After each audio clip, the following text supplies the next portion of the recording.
Welcome back to Pod by the Bay, a live edition of Pod by the Bay. I'm Seth Varnadore, joined by Robert Steeg. A very special edition of Pod by the Bay, Some might say. a signing day edition, and also a head coach signing edition. So usually those don't happen on the same day, but here we are. Steeg, how was the day for you? Pretty busy? Yeah. Great day for me to go to the office where I don't have cell service and I can't really use my phone much. Yeah, a little busy day on the old social media, a little busy day as far as news goes. I mean, we knew it was going to be National Signing Day, and I figured it would be relatively normal / quiet. We knew guys were going to decommit. We knew guys that there were going to be some guys that were going to stick to the plan and everything. But I had an inkling that there would be some news about the head coaching candidates by today. I don't claim to be omnipotent or like even really a smart dude, but I figured you would probably want information out on National Signing Day. It would be a really good service to the fans. It'd be a really good service to the program, especially when you talk about, the fact that you apparently had this all like planned out previously. I figured it wouldn't take them long to get from point A, which is discussions of candidates and everything like that, to point B, which is a top list. I figured we would at least get like who's interviewed confirmed or something like that from like Pete the Mel.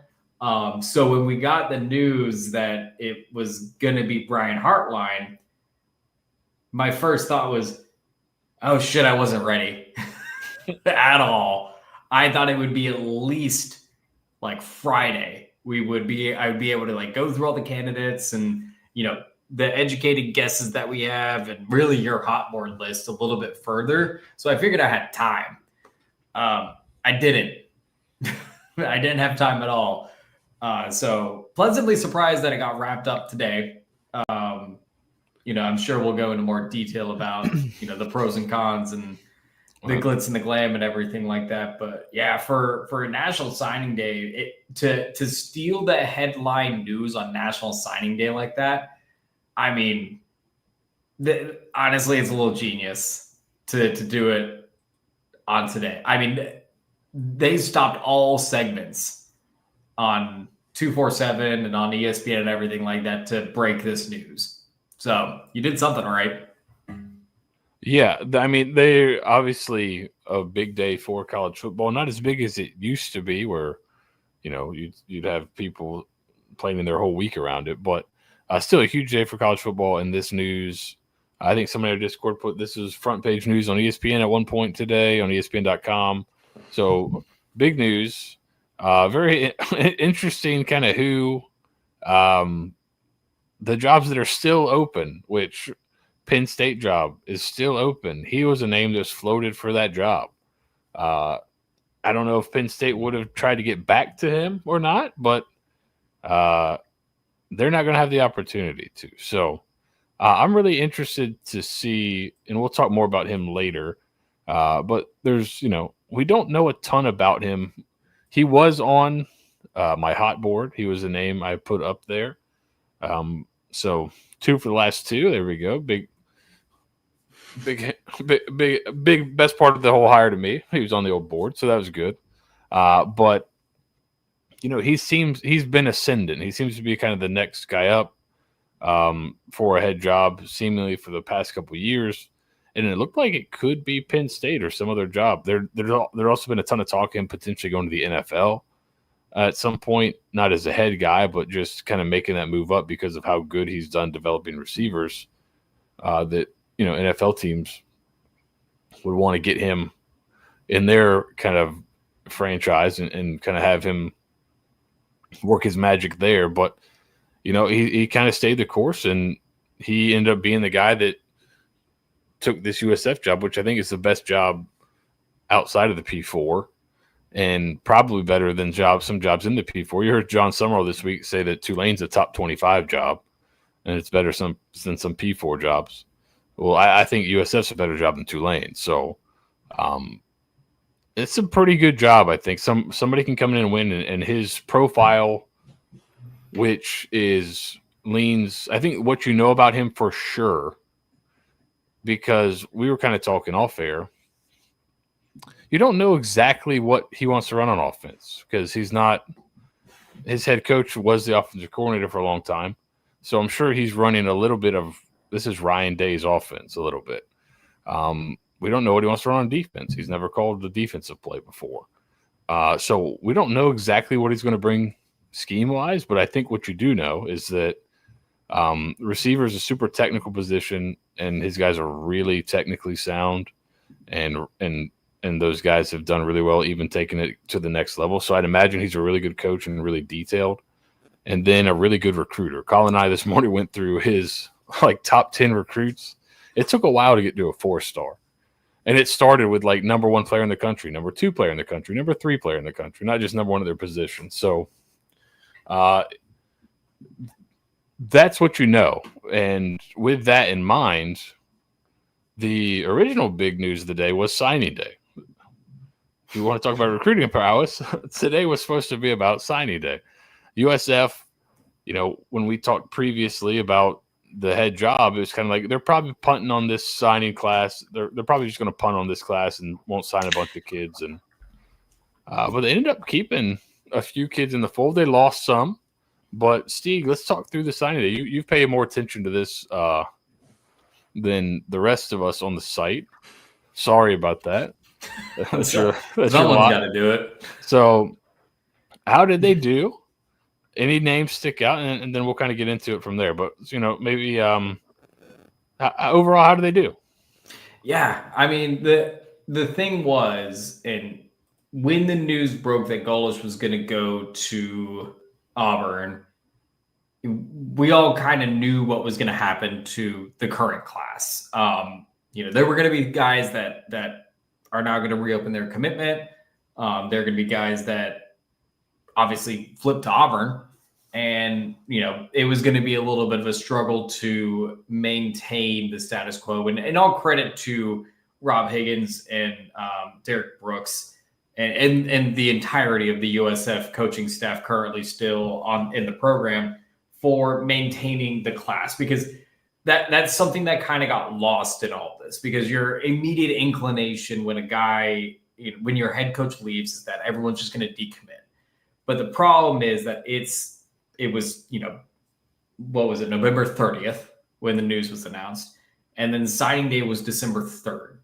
So it's not like there's this, absolute pool of open spots throughout the country. Everyone is usually pretty filled up leading into the last game of the season for their class of however many people they're going to bring in. So unless you have a spot, it's really hard to tell these, it's really hard for these kids to just decommit and be like, well, I'll just figure it out. There is no just figuring it out. You have to have a safety plan and a backup plan. So, that's something to keep in mind when you go through this class is, yeah, some of these guys did have safety nets and you saw them because they did flip to another school. But a lot of these guys don't really, and I'm coming off super Debbie Downer. A lot of these guys are immensely talented and will stay at USF and probably be a very good contributor for USF, regardless of who their coordinators are. But that's something to keep in mind that, at this point in the cycle, these guys are kind of they're playing musical chairs, and they have the only chair, and it's the USF chair. I talked about this a little bit with Jay yesterday. That I was on with Jay Retro yesterday, and we kind of talked a little bit about this because I can kind of look at it from the high school, the coaches side, as someone that's coaching and kind of going through some of these issues. And the transfer portal is really crushed high school recruiting, right? So, I think for the guys that left the class, it's the same. It's kind of the same thing. there's a little bit of security because the spots are limited the further down you go, right? And teams are holding spots for transfers and all that kind of stuff. Some schools are just, hey, we'll just take it. We'd rather have a grown man on the team than develop somebody. So if you have some certainty, you got to take it.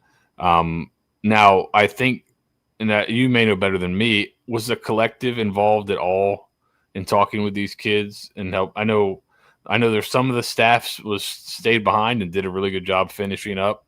But that's usually kind of how it goes. They got a spot. They've got, some contact with the collective, and this is where they wanted to be. So they'll just stay and trust the athletic director to make a nice hire, which he did. So, yeah, I mean, the thing to keep in mind when it comes to, this class in particular for USF is, one, USF just announced that they were going to have the max revenue sharing for, NIL. They like that, they're going to get paid regardless.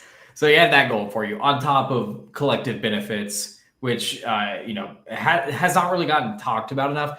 USF is doing an unreal job in the NIL space right now. A lot of dudes are getting sponsorships, are getting name, image, and likeness, shout outs across the board in a lot of different industries and a lot of different areas. And they are crushing it in the Tampa Bay area. And it doesn't get brought up enough. And we could probably, bring in a appropriate people to talk about that further, but they're really doing well there. Like Jeremiah Coger signed like an NIL deal with a suit company in the Tampa Bay area.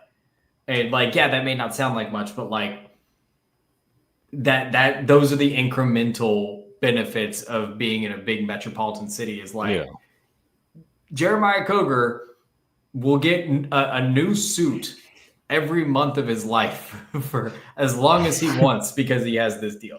And how it works is you've got this money that you can pay them, and then all these other deals on the side, that's just theirs, and you can keep that rolling. So it is great to have those connections where you can kind of keep those kind of side hustles and the NIL side going while you get paid out of the revenue share stuff. Right. All of them are benefits, and so USF has the NIL space and the max revenue sharing, which is fantastic. And then on top of that, obviously, the big elephant in the room is that on-campus stadium is a focal point and a very attractive one for these recruits. I mean, we talked about it like 2 or 3 years ago. Imagine being a part of that first team that is going to be breaking in that brand new stadium. That is a dream for some people to just have their legacy cemented with, in all intents and purposes, without having to do anything. You could be a bench, on the bench, not doing a damn thing. But if you're a part of that team that broke in that on-campus stadium, that means something. And that's going to mean something for your legacy going forward, to always point back to that moment where you were one of the first people to run out of the tunnel. And then obviously with the access that we are now seeing in the college football playoff, there's a chance that you're the American is almost a surefire college football playoff entrant every single season at this point now, going forward. The precedent has been set. And whether USF is the Cinderella or not, you'll always have a shot. And a lot can't be said about a lot of other schools, unfortunately, at this point. Yeah, and we'll talk. We want to focus right now on the recruiting side, on the signing guys, but we will talk about kind of how that investment coupled with Brian Hartline kind of raises your ceiling quite a bit, seemingly. So, all right, let's talk about some of the guys that signed today. Who are some guys that really stick out? I think this is a question a lot of people are going to have, so we'll just lead off with it. We saw Auburn. I think we know the guys that work there. Flip a few USF commits. Was there anybody they wanted to flip that USF was able to keep? Yeah. So there were 3 guys that flipped from USF to Auburn today. DJ Broughton, tight end he's from Alabama, so kind of understandable. Reese Brush, the quarterback from Armwood, he also flipped to Auburn. And then Michael Lundy Foster, our interior offensive lineman from Tallahassee, also flipped. I know one other player that was a flip target, and that was safety Amari Jones from IMG. He did get some late interest from other schools as well, especially once the news of Alex Solch, but, stay affirmed and stay committed, especially, really key knowing that DeMarcus Van Dyke, a guy that we kind of thought was going to be that pivotal defensive back recruiter in the greater state of Florida to keep these kids, didn't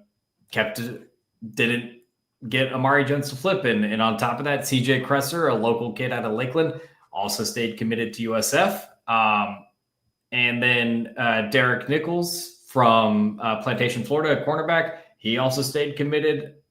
And I'm trying to think of the last one that was, Gaston Grammatica. Big shock. That wasn't going to happen. But, there were a multitude of kids that could have flipped. And again, all credit to the current staff. Those guys did a great job of keeping these guys on the course. Being realistic with them, I think is a key. The glitz and the glam of playing at Jordan-Hare Stadium is great and all, but some people aren't made up for it. And I think that's a key thing that these kids have to remember sometimes. So overall, I mean, to keep some of these guys that seemed like they were, poachable by an SEC program and keeping them committed to USF is key, especially because a lot of those were coming in before the Brian Hartline news came out. I was glad to see him keep a kid like Gabe LeGrand. Mm-hmm. He's one. If you kind of have seen some of his highlights going around through the playoffs, he's just making unbelievable catch after unbelievable catch. Receiver from Lake Wales High School. He'll be a fun one to watch. They're able to keep in. I think he was one of the guys that initially was like, I'm committed, but I'm opening up my options kind of guy. Yeah. And he ended up staying with USF. And I'm sure the guys that signed as receivers are pretty jacked up to find out that their coach is Brian Hartline, who's done a pretty good job coaching receivers. So,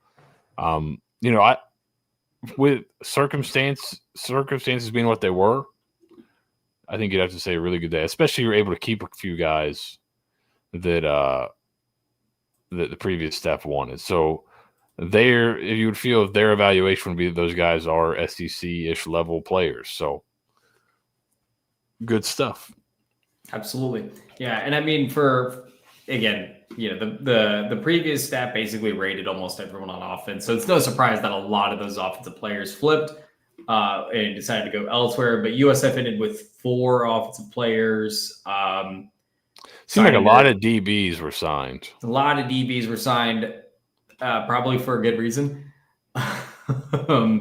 But you still were to get Jason Franklin, a running back from Fayetteville, North Carolina. Damari Roberts from St. Pete, wide receiver, committed over. Jordan Harrison from D.C. also committed. And then, as you mentioned, Gabe LeGrand from Lakeland, local wide receiver, getting him committed. And then wide receiver-ish. USF did receive a pleasant flip, which again, I haven't heard of a flip when you don't have a head coach. So the fact that USF was able to pull this off was, in my mind, really impressive. Keyshawn Burks from St. Pete Catholic flipped from Army to USF. Some people might scoff and say, "Oh, it's Army," but great academic program. Getting a kid to flip from an academy, a military academy, to a non-military academy is few and far between. That's a process, even if you're a scholarship player. You've got to be kind of best of the best in a few different ways to get those. Mm-hmm. So that's always good to get a kid like that. Yeah, he's very impressive. They had him listed as a corner. This kid's an athlete, just straight up. He did it all for St. Pete Catholic. So he's a guy I would look out for, that this incoming staff, whomever they are going to look at it and be like, he's just kind of built different athletically. Kind of like how Jaquan Smith is just an absolute freakish athlete, and you can see it on the track. Like Keyshawn has that weird it factor when it comes to playing football. Very productive on both sides of the base. And honestly, and I'll say this, the most impressive signing today was Demetrius Geethers. He is an edge rusher from West Boca. He was, I believe, if I had this correct, he was one of the first commits that Alex Skolish got a year and a half ago. Like he was one of the first commits in the class of 2026.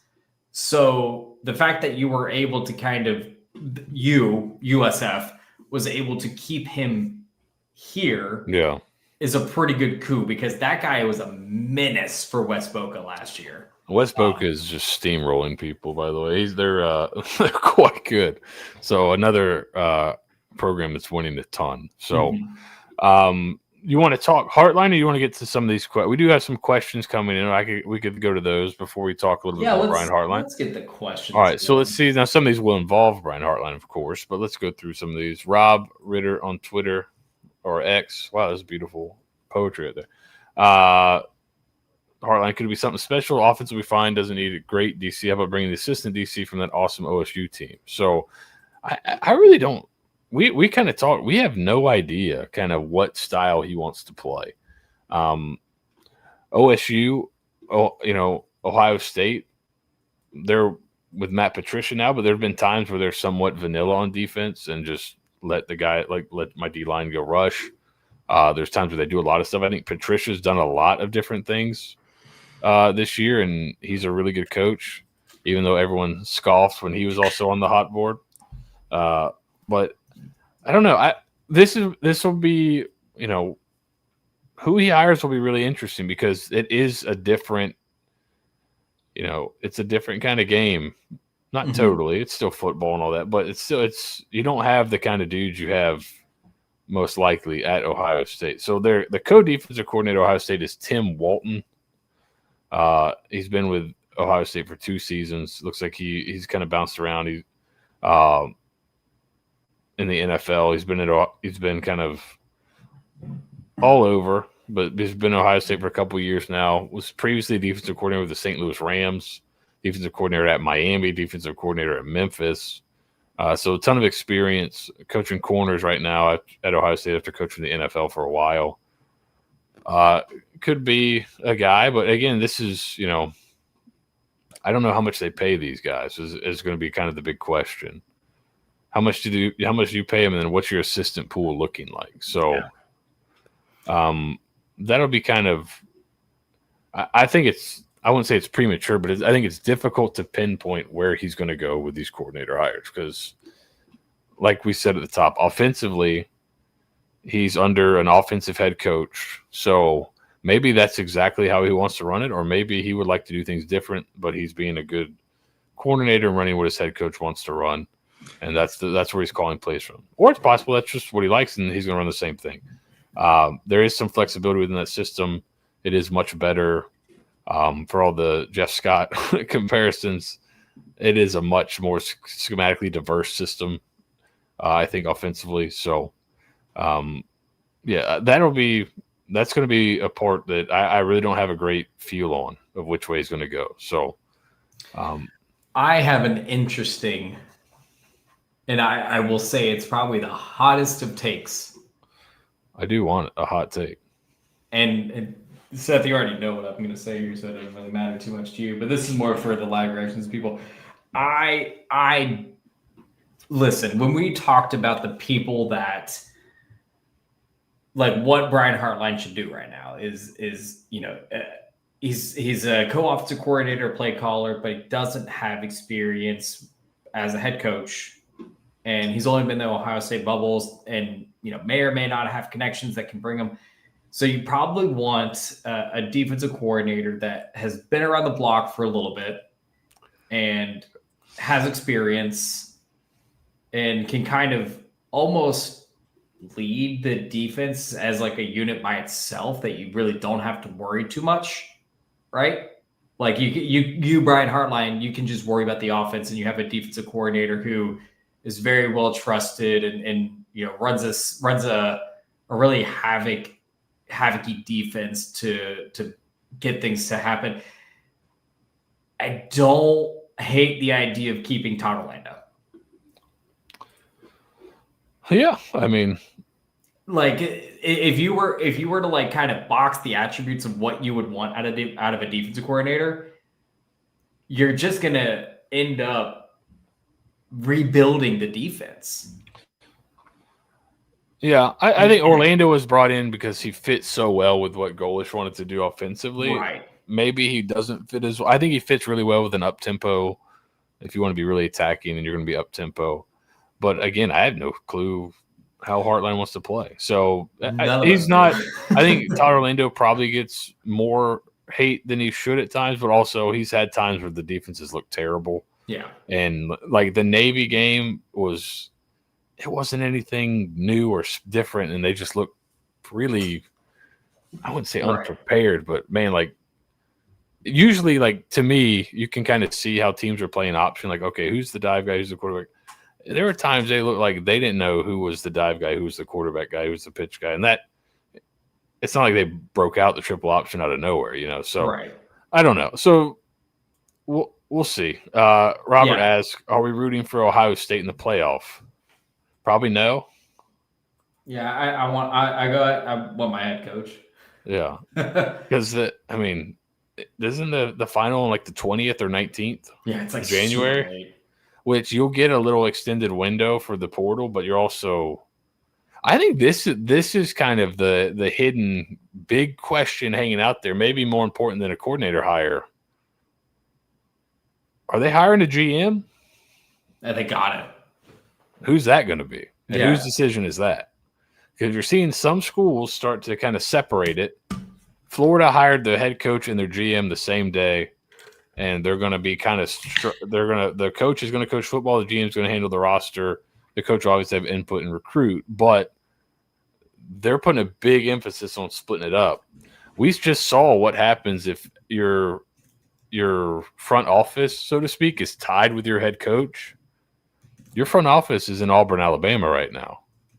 Like all of them, just about. So, and the guy that was the head of NIL for the whole school, he got a promotion through football. He's in Alabama right now, too. So, there may be something worthwhile to structuring the organization a little bit differently. But that'll be a really big hire. Which, if you do go that way and hire a general manager that's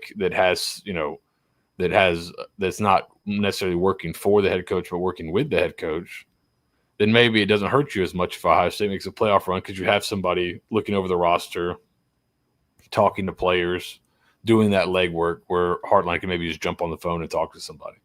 Mm-hmm. But if not, you want Ohio State to get upset, losing a 75-74 shootout where the offense looks unbelievable. And come on down. So, Grape Sauce 2265 asks thoughts on Chris Henry Jr. Pretty wild seeing him follow USF football counts. Non-zero chance. Yeah, I put it at non-zero. So keep this in mind, and not to call myself the expert on this. Chris Henry's been following USF for a while. He was offered by USF like his, I think, sophomore year. So he's been following for about like 2 years now. It's not a recent following. However, he did start following other USF accounts. USF fan accounts more specifically recently. So put it at non-zero for like it is 9:50 p.m. on Wednesday, December 3rd, 2025. Put it at non-zero right now. By the time that you all wake up tomorrow and listen to this lovely podcast, things might change for the better or for the worse. Keeping in mind, this guy got like a multi-million-dollar NIL opportunity from like Texas 2 days ago. Yeah, it could also be he's following all these USF people because a guy he's really close with just got the head coaching job there, and he wants to keep tabs on them. Yeah. So That could be the other side of it is he definitely wants to be a bull and learn March Victorious, as Steve would say. So correct. he's just lining it up. So we shall see on that. I would say it's a lot closer to 0 than anything else, but let's have a little fun. Why not? Robert asked, "Do we think Byram is gone?" Yes, I do. Yeah. Here's my hot take. Steeg's hot take for the night is Todd Orlando needs to be retained as defensive coordinator. Which let me throw a couple of the reactions up here for you, Steeg. I lost some people there. Listen, yeah. I can Steeg, make you a just thesis lost about us. this. He said it. Badger, Badger, he says no, thank you. So my hot take would be that Byram might be too expensive, and you'd be better off spreading that money around somewhere else, or a few somewhere else's. Let's say, and we were kind of talking off here. Let's say Byram is going to cost you $3 to $4 million. If you just got $3 or $4 million defensive linemen, would the team be a lot better? I don't know. It might be pretty good. You know what I mean? Like, that's a lot of money to spend on one player, especially for 1 year, and we don't know what the fit's going to be like. Now, if they, let's say they go out and they hire, like I think his name's like Mitch Matello or Militello, who's the offensive coordinator at Kennesaw State, and they just run the same offense. Okay, then yeah, maybe it's worth it. Yeah. But I don't know, man. It's going to be really expensive, I would imagine, to keep him, and it may be that money may be better spent spread out a little bit more. But if you would love to keep him if you can, but we'll see on that one. I would imagine, is there a scenario Byron goes to with Golish? I would think that would be the logical landing spot. Now they have Deuce Knight there, who played really well, but he's also making a lot of money there too. So that would be he's making $2 or $3 million, I believe, there. Yeah. So you may if Deuce Knight, if you see Deuce Knight enter the portal, Byron Brown will be going to Auburn. But we'll see. That's just guess. Paul Rainey asked, "What about the player from Denellen?" That is Amari Jones, right? Yeah. And that was one of the ones you said Auburn tried pretty hard to flip, and he stayed in the class. Yeah, he's a dude that you really want going forward with how the safety play was late in the year. But good. SRQ, does Hartline bring his brother to staff? I think that is one that would be one that you would imagine would be on staff in some way, shape, or form. Now, Colin talked this morning about nepotism laws in the state, where you may have to kind of structure things a little differently if you do hire your brother. I guess Seth Greenberg ran into this when he was the head basketball coach. But I'd imagine his brother, for those who don't know, is on staff at Kentucky. Mike Hartline played quarterback at Kentucky. This is why some thought that Brian Hartline would be a candidate at Kentucky. And apparently may have wanted the job or may have been interested in the job if Will Stein didn't take it. But Mike Hartline played quarterback at Kentucky. He's also is an analyst. I think he's off the field, but he works with the quarterbacks now. Or he's an analyst that works with the quarterbacks, and got a lot of praise and acclaim for how he helped Cutter Boley, who's their young quarterback now, had a really good year and really improved this season. So he's gotten a lot of credit for that behind the scenes. So he could be a guy that could come down and coach quarterbacks or something to that effect and maybe do a pretty good job. So he's coached in college in a few different spots. So it's not like he just going here. So he would be an interesting one. I would imagine he'll be on. USF Bulls horns up asked, "Do you think Locke stays?" $1 million question.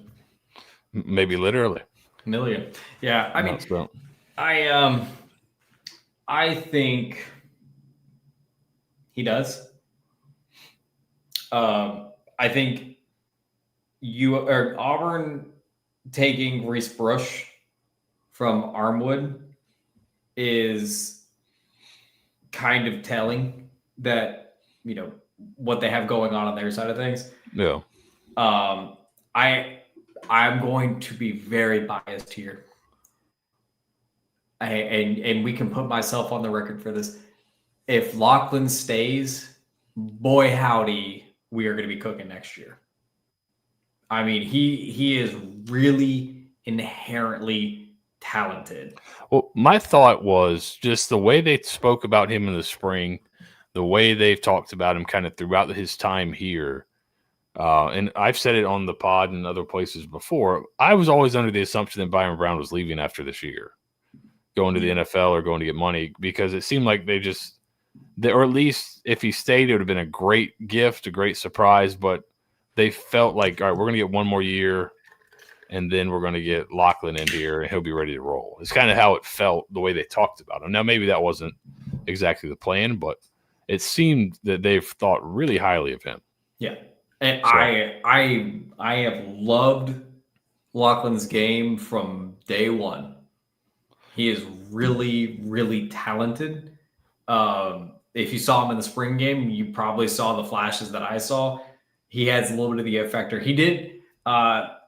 Zenith did mention, yes, he responded well to the hire. I think everyone responded well to the hire. So yeah, you haven't seen much of like. You haven't seen like a thumbs down or eye roll or anything. It's been mostly fires and the big eyes. Mm-hmm. So I do think if Lachlan stays, Lachlan is probably going to be QB1 next year. I mean, unless you just absolutely grand slam a dude like Ohio State's backup quarterback decides to come and follow Brian Hartline, you're probably like Lachlan could probably go ahead and be QB1 next year. Like he is that inherently talented. It seemed like that's what they were setting it up for. So, right. Friend of the show, Jack Whidden, says that the nepotism stuff was an issue for Lane bringing his brother Chris on staff at FAU. So maybe that has laxed a little bit since the Seth Greenberg days. Joseph Brennan says his hot take is, oh no, we got too many comments. They're moving me too much. James Aronitis will be on staff. Would be interesting. Another guy that's played. He's coaches linebackers at Ohio State now. Again, how much money are these guys making, and how much money would they make to come to USF? So I think USF's paid their coordinators pretty well. Mm-hmm. So that's probably a good. I don't want to say a good segue, but like Rob Higgins talked a lot about making sure that there was a plan and being ready for change, being ready. I don't imagine that, you know, I would imagine Brian Hartline has ideas and plans set in place for these coordinators already. I would think he's got a list of guys that he'd be interested in. And I would imagine Derek Brooks probably has a list too. And I would imagine over the next, how long do you think Ohio State's going to be in the College Football Playoff? I mean, probably till the end. Okay, we'll find out more. We'll find out more this Saturday, I guess. All right, but I would imagine USF isn't going to miss much of a beat with Brian Hartline doing his thing with Ohio State for a little bit. And this is a big difference that I want to kind of come out with about, you know, a lot of people were comparing this to a Jeff Scott kind of situation. Jeff Scott like took that USF job and was basically like, oh yeah, you know, I'll do my Clemson stuff. And obviously it was a different era at the time, but like USF has the support staff and the ability and the wherewithal to go ahead and get the ball rolling for Hartline and to make some of these hires and do these things while allowing Brian to focus on doing his job right now, which I respect. That I don't love it. I respect it though. So I would imagine, you know, Brian Hartline's probably got, you know, hey, this is what I want for my offensive coordinator. This is what I want for my defensive coordinator. This is what I want for X, Y, and Z. Take it over to Derek Brooks and the rest of the team. They'll figure it out, blah, blah, blah, blah, blah. Back and forth, back and forth. Derek Brooks is probably going to do a majority of the work to get these guys in place, along with Rob Higgins, to ensure that there's alignment there. And obviously, you know, Brian knows what he wants. He doesn't. You do not take a head coaching position at a D1 school, especially one that is putting this many eggs in their basket without having a grand plan.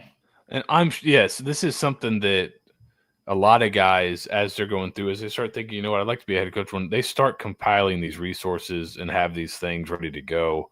So I'm sure he had a ton of material, a ton of ideas ready to go, because it seems like this is something he's been wanting to pursue the last few years. So he probably had a bunch of resources ready to go, and names probably he's been tracking. The USF Water Tower asks, serious issue, what do you think about CHL for Coach Hartline, as not to mix him up with the men's basketball coach, CBH? CHL sounds like a hockey league to me. So yeah. I don't know. I'm not sure what the best way to go would be there. I'm not sure. What do they call him? What do the Ohio State fans call him? I think they call him Coach Hartline. Do they call him Coach Hartline, or they call him Hart? I gotta say this. Coach Handsome is a great one. CHG, Coach Handsome guy. Coach Handsome. But like it's really weird to say Coach Brian Hartline. I mean, I watched this dude when I was a wee lad, when I was a boy watching college football. And grew up in my teenage years watching Brian Hartline, the Miami Dolphins wide receiver, and now I'm getting Coach Brian. It's a very weird thing to say Coach Brian Hartline. I probably will butcher his. I probably won't call him Coach if we do a press conference. I'll be like Brian, because that's all I've known is Brian Hartline. Very weird. I do like the idea of trying to differentiate how we're, CBHing, CEO RHing, and COO DBs and all this other stuff.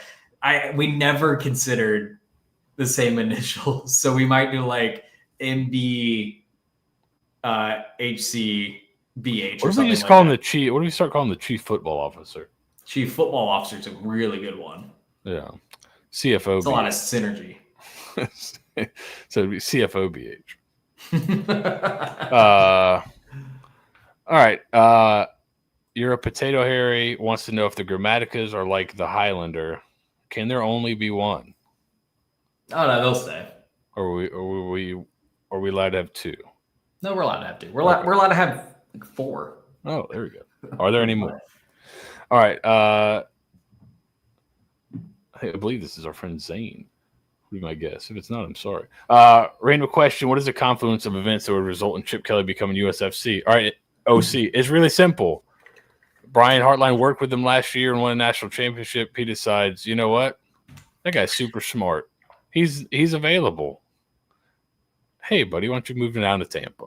That's all it would take. And Chip Kelly would have to accept. It's not less than you'd think. Let's see. Honestly, don't hate it. Yeah.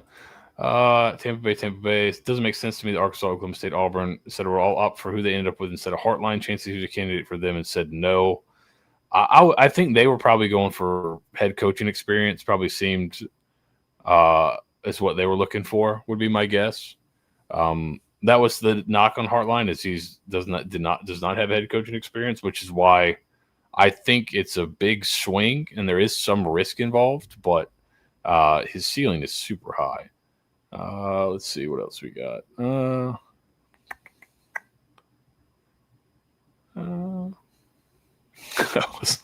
Apparently there was a Jordan McLeod tweet.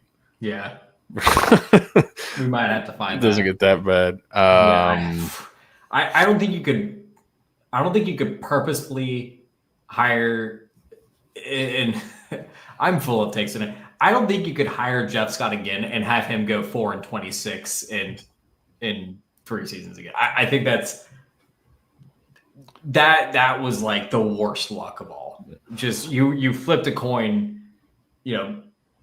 26 times, and they ended up being tails on a majority of them. Justin Hand 9889 asks, Ohio State runs a lot of 12 personnel. Any concern USF might not be able to match up with that personnel-wise from a physicality perspective? They've done a little 12 this year. They're mostly USF's been under Golish mostly an 11 personnel team, occasionally 10 personnel, occasionally 12 personnel. I don't know. It seems like really good tight end bodies are hard to come by, especially as you get lower. And they're not as prevalent in Florida. You just saw Billy Napier kind of be heavy 12 personnel team or not crazy, but pretty heavy personnel team, and was not able to recruit those guys, and he'd had to go out of state to get a lot of his tight ends. So I think that would make it a little bit more difficult to recruit to, but you could do it. I mean, you could find the guys, but yeah, I don't know. That's one of the things. Is Brian Hartline, who played receiver his whole life and coached receiver his whole life, is he a big double tight end guy? Maybe. Or he might be a big 4 receiver guy. I don't know. We haven't seen him kind of outside of this system to kind of see where he's at. Right. And that's to say, these tight ends exist. Like USF got torched by tight ends this year, and like throughout the conference. I mean, I'm mainly thinking of UTSA right now, but there's plenty of tight ends throughout this country that you really don't need to load up on tight ends. Like, you don't need 6. If you could just get like 3 good ones, you'd probably be fine at like a 12 personnel. But like, I also would think that Brian Hartline, the guy that basically lives and breathes from South Florida Express, is probably going to be smart enough to say, hey, this personnel really works because Ohio State is like 45, like in a radius of 45 miles, can find 8 really big body tight ends that Midwest. block. When you just think about the Midwest in your head, you think of a big tight end. Yes, yeah. and you can get when that you think about Florida in your head, you think about a fast receiver, right? And I think he's probably going to try to tailor that scheme around it. Again, I was shocked we didn't get like a little cute little video, a cute, very handsome video from Brian Hartline today talking about, hey, Bulls Nation, super ready to get things started when I'm done winning a national championship or whatever. But I am very curious in this presser to, this intro presser that I'll have to say, hey, is your plan to run Ohio State 2.0, or is your plan to run whatever fits the scheme here in Tampa and in South Florida? Who knows? Yeah, I don't know. That is kind of that's a big question to me, is what do the coordinator hires look like? What is he wanting to run? Because I think that is a big interesting, that's kind of where it is. So what do you think Hartline will have the hardest time fixing or addressing as the new coach, specifically in context to what we expect next season? I think that's left to be seen, because you got to see what the roster retention looks like and what what you lose in the portal. That'll probably be the biggest. It's probably wait to be and still to be determined there. So I'm not sure. I mean, the biggest thing that he's going to have to address, and we know this, is the offensive line, and that's not without doing anything else. They do have some seniors. They do have a lot of seniors, so there will be a lot of experience that needs to be. But even then, like, you may lose. Is it possible? You lose 3 of your receivers in the portal. I have no idea. Then maybe receivers are a position you really got to address. But yeah, I think offensive line is probably a really good starting point. Does Auburn have a dental school? No, actually, you know who has a dental school? NC State. You know what Steve Spurrier once said about Auburn, Steeg? They had a fire in their library. Have you heard this one? He said the real shame was 5 of the books hadn't even been colored in yet. Mm-hmm. Yeah. So I don't think they have a dental school, but maybe they do. No, I don't think they do. Okay. let's see. Yeah, any bold predictions on quarterback? I think your bold prediction is you think it's going to be Lachlan almost, unless they bring in some stud transfer, right? So, do any of the offensive line have another year? I believe so. Cole Skinner, I think, is only a sophomore, right? Yeah, Cole Skinner, James Jenkins. They've done a decent job recruiting young linemen through high school and developing them. But they do have a lot of the older guys starting, so that'll be a place to kind of see how does that shake out. Are they able to retain a bunch of those guys? Are you able to bring transfers to come in? Because they did not sign a lot of linemen in this first kind of window either. So I'd imagine the transfer portal are going to have to go heavy on the offensive line, which is a tough spot. So, I did want to mention. Oh yeah. Just before I forget, we're talking a little bit because we've seen a couple. I think Joseph is in here talking a little bit about, you don't want to make the same mistake that Taggart did initially, where he came in and was trying to run like really heavy pro style stuff, and it didn't work. You mentioned South Florida Express. If you want to know, I'm sure everyone has seen the picture of Brian Hartline with a cigar in his mouth going around.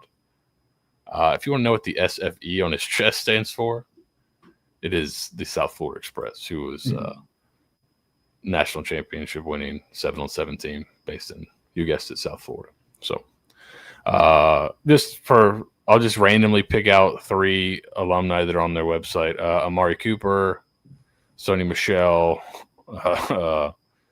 Geno Smith, Mike White. Ever heard of him? So, so that's a good one to be, that's a good one to be in with there. So, skill positions will be aplenty. I think that'll be all right. Yeah. All right. Yeah. So I think the thing about Hartline, the biggest value prop, I think, is basically you're giving one of the best recruiters in the country much more money than anybody he's going to be playing against. USF has said they're going to do the rev share up to the $20.5 million. You still have the collective working these NIL deals, like you said, Steeg. So, if he is really if his reputation comes with him basically, and he's able to not totally replicate those results, obviously, because you're not going to sign 10 5-stars, I don't think, at USF. But, if you start recruiting at almost like a lower end P4 level, which even without the money, the Golish's staff was doing a really good job recruiting.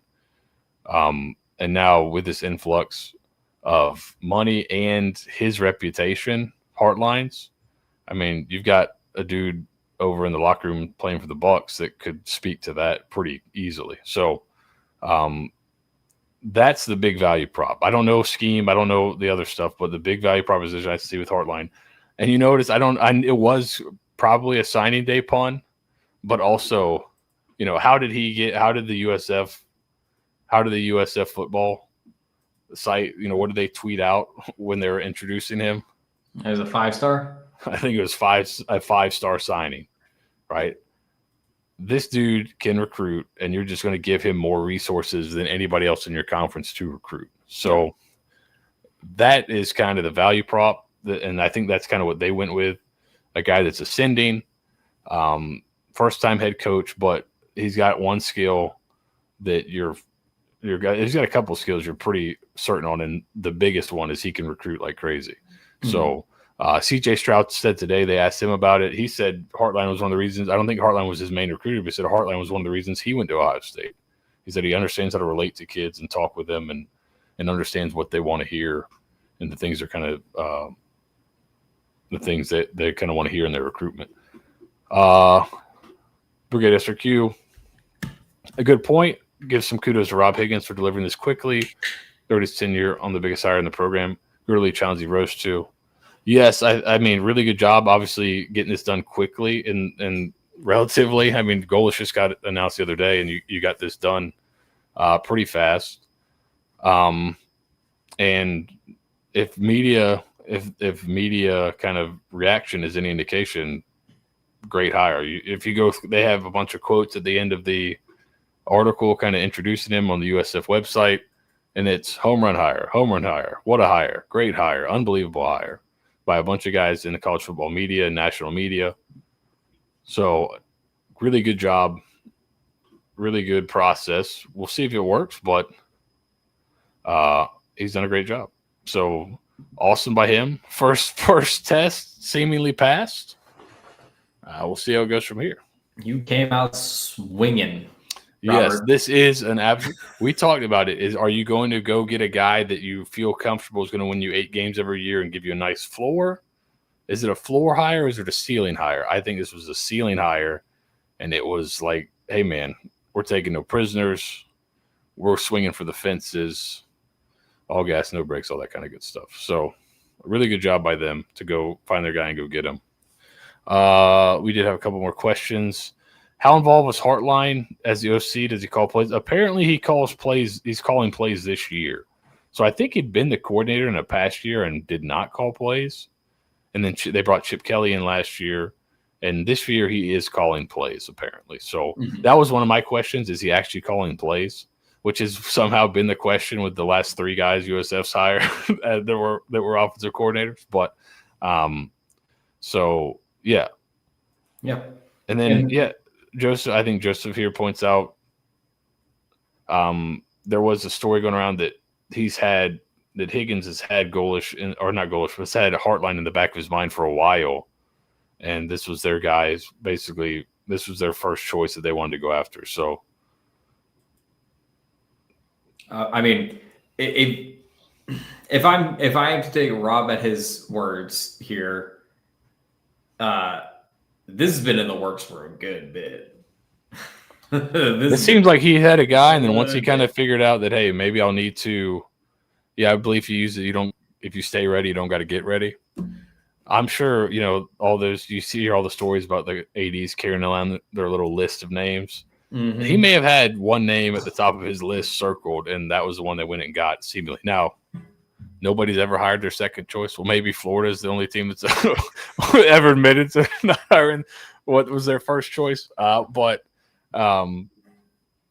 It seems like this was a guy he zeroed in on and went and finished it. Well, Rob did mention it today in one of the radio hits, and I can't remember who it is, so I apologize to whomever it is. He did mention that when he was first hired as the CEO of athletics, he had talked with Michael Kelly. And in that conversation with Michael Kelly, that's when he had first heard about how popular Brian Hartline was in the circle of the Tampa Bay area as far as recruiting goes. And I won't go much further than that, but just leave you with, when was Rob Higgins hired and when could he have had a conversation with Michael Kelly? No. So you can probably infer on a timeline, at least. Like an in-person conversation, potentially? Maybe an in-person conversation. I can't think of a time when those 2 guys could have possibly been in the same area. In the same room, and maybe there was a picture taken with them together. I don't know. In the same stadium. Crazy things have happened. Boardroom. You never know where it is. So there's probably a boardroom in there somewhere. It actually was probably closed for the government shutdown, but beautiful press box there, wherever they met. Steeg, any final thoughts here on signing day and Brian Hartline? Yeah, I mean, signing day was I went into signing day thinking we were going to get a handful, like 4 or 5 kids. For us to end up with 17 at the end of the day is fantastic. Still room to grow. Still room to hit, a few more home runs here. So I'm happy with how signing day turned out. As of right now, and I believe the clock starts in 5 days.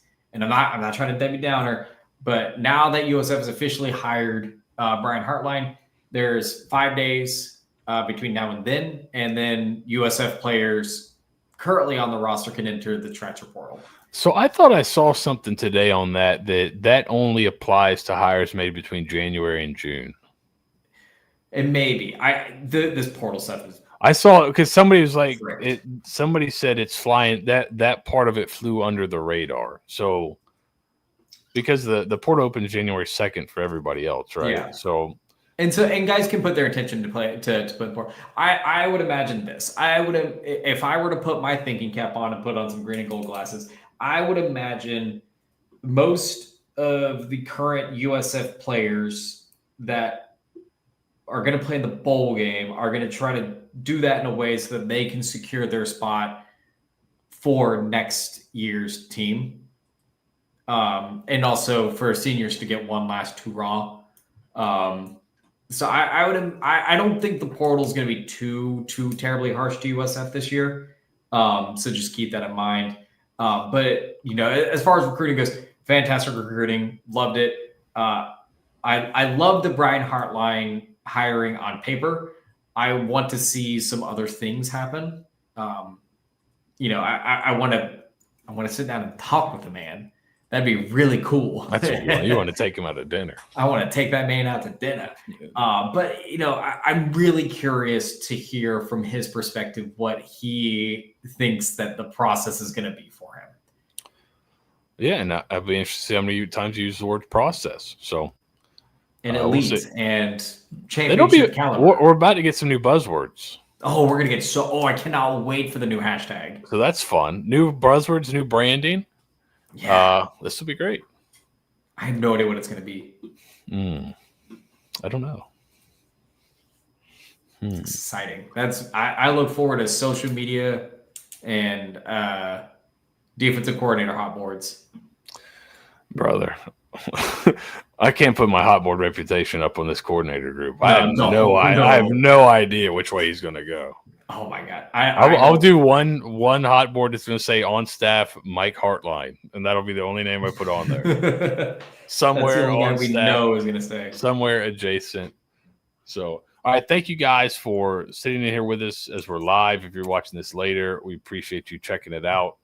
If you are not already, please subscribe, like all that stuff. Help us game the old YouTube algorithm.